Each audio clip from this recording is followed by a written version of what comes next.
Bonjour, je suis très heureux de vous accueillir ici. Mon nom est Olivier Camus.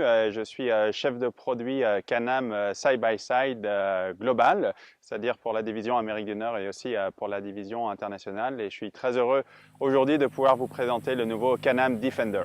Donc Defender a été pensé autour de trois piliers clés qui le caractérisent et puis qui font en sorte aussi qu'il se distingue par rapport à la compétition d'aujourd'hui.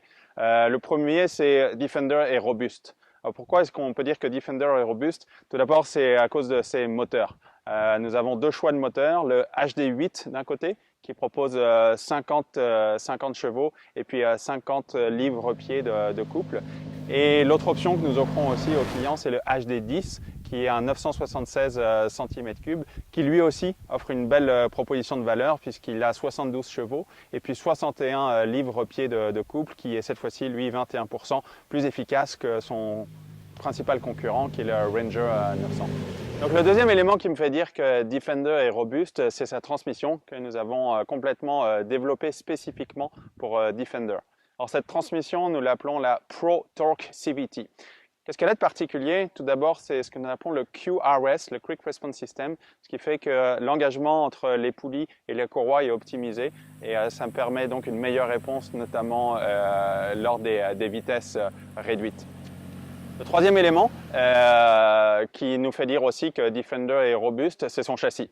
Un châssis qui est entièrement nouveau, que nous avons développé en fait avec un grade d'acier extrêmement résistant que nous appelons le HSLA, qui est le High Strength Low Alloy, et qui nous permet, non seulement avec ce matériau, mais aussi avec l'architecture du châssis, d'assurer une intégrité structurelle du châssis. Le deuxième pilier qui caractérise Defender et qui le distingue de la compétition, c'est sa polyvalence.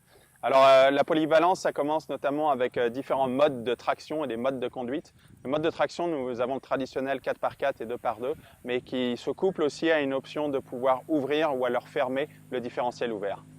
L'autre élément, ce sont les modes de conduite. Nous avons trois modes de conduite, le Work, le Normal et le Eco. Le Work et le Normal vont donner 100% du couple et 100% de la puissance. La différence étant dans une filtration à la pédale d'accélération qui sera plus progressive dans une utilisation en mode Work. Quant au mode Eco, lui est limité à 80% au niveau de la délivrance du couple et de la puissance. Et il va limiter aussi la vitesse maximale à 80 km/h. Le dernier pilier qui caractérise aussi Defender, c'est sa versatilité. Nous avons développé une toute nouvelle boîte avec des éléments qui sont issus de l'observation des fermiers ou alors des propriétaires de domaines que nous avons fait aussi bien au Canada qu'aux États-Unis, en Angleterre ou en Australie.